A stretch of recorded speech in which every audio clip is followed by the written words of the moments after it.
So hi guys, welcome back sa ating YouTube channel mga katropa. Isa na namang kwentuhan tungkol sa buhay OFW. So ngayong araw na to, pag-uusapan natin OFW virtual parent. Paano nga ba magpalaki ng anak sa Messenger? So ito yung isa sa mga kinakaharap na masakit na katotohanan, yung pagpapalaki ng anak via video call mga katropa, di ba?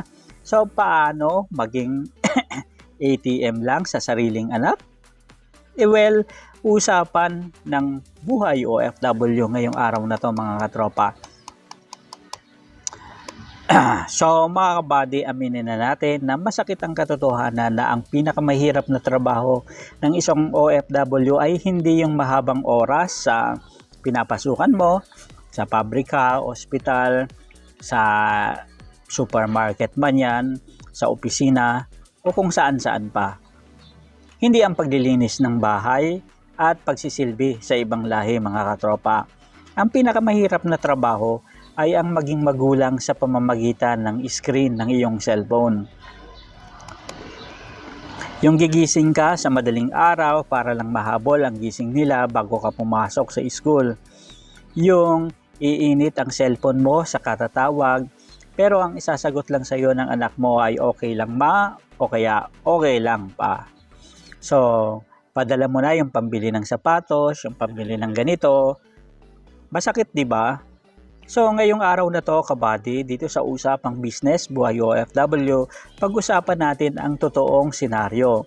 Paano ka nga ba magpapalaki ng anak via Messenger nang hindi nagiging mukhang ATM machine lang sa kanila?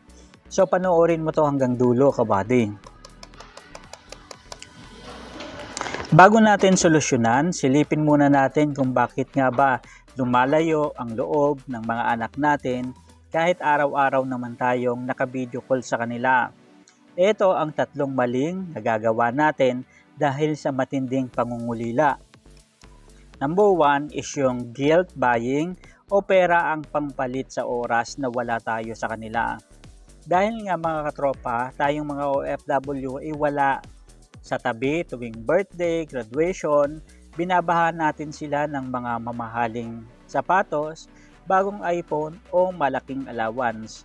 Ang resulta nito, natututo ang anak na ang halaga mo bilang magulang ay katumbas lang ng laman ng balikbayan box o kaya ng remittance slip. Ang ikalawa naman is yung tuwing tatawag ka, ang bungad mo agad, nag-aral ka na ba? So bakit bagsak yung grades mo? Sino yung kasama mo sa picture? So kabady, kung puro sermon at anong ang messenger mo, iiwasan ka talaga ng anak mo. Ang chat sa kanila magiging parang presinto at hindi tahanan. Ibig sabihin, laging para kang nag-iimbestiga. Ayan. So, dapat casual lang yung kwentuhan nyo. Ang ikatlo naman is yung kakulangan sa kakampi o misalignment sa guardian.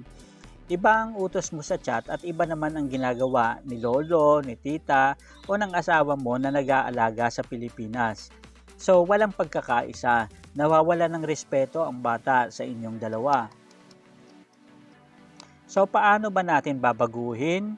Paano natin gagamitin ang messenger para magpalaki ng anak na may respeto at pagmamahal sa atin? So narito ang subok na ng mga diskarte ng mga matagumpay na OFW.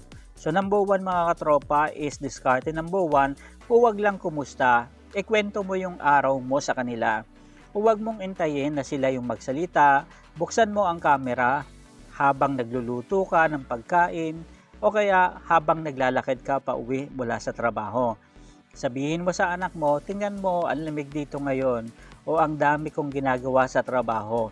Kapag nakita ng anak mo o ng kapamilya mo ang totoong buhay mo abroad, mas maiintindihan nila mga katropa yung sakripisyo mo.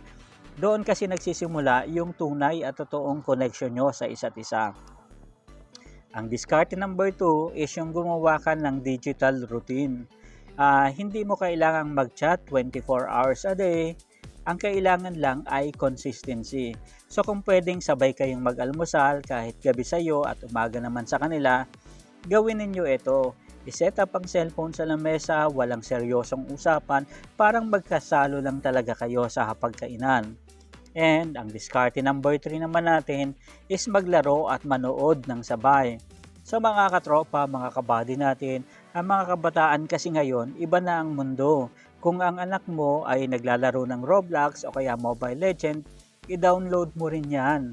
Makipag-team up ka sa kanila habang nagbo-voice call sa Messenger o kaya mag-screen share kayo habang nanonood ng katuwang ang video sa YouTube. Diyan mo makukuha ang tiwala nila. And dito papasok yung usapang business natin mga kabady. Bakit mo ba pinatitibay ang relasyon mo sa anak mo via Messenger? Dahil sa ang pinakamalaking investment mo bilang OFW, syempre, hindi lang pera, kundi yung pamilya mo. Kung magpapakapagod ka sa abroad para mag-ipon at magtayo ng negosyo sa Pilipinas, pero ang anak mo naman ay naligaw ng landas dahil hindi mo nagabayan o nasabayan ang paglaki, baliwala lahat ng kinita at naipon mo mga katropa. Ang tunay na successful OFW at successful sa business ng isang OFW ay ang maiuwi mo yung sarili mo sa Pilipinas at sa pamilya mo ng buong buo na may respeto sa iyo at marunong magpahalaga sa bawat sentimo na pinaghirapan mo. So mahirap maging magulang, totoo yan, sa malayuan. Walang yakap na mayakap ka sa ibang bansa and walang luhang mapunasan ng personal.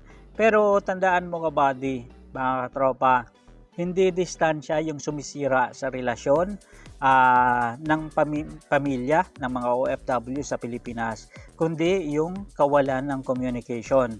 So pagkatapos mong panoorin ang video na ito mga katropa, i-chat mo yung mga anak mo and huwag mo silang tanungin tungkol sa pera, tungkol sa grades.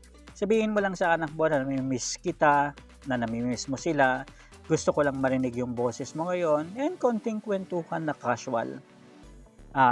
Sa mga katropa, kung nakasama mo sa biyaheng ito, kung nakasama ka sa biyaheng ito, sa video na to, huwag mo namang kalimutang i-like and i-share and subscribe na rin yung channel natin. Kabali mo ko usapang business, buhay OFW.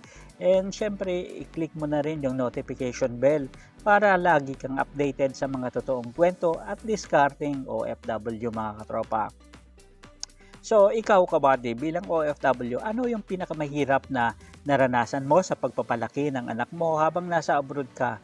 So, i-comment mo naman yan sa baba. Pag-usapan natin yan hanggang sa susunod na video. Ako po ang inyong kabady, si Kabady Moko. Saludo sa inyong sakripisyo. Hanggang sa muli po, maraming salamat sa pagsama sa atin. Ngayong araw na to, isa na namang kwentuhan.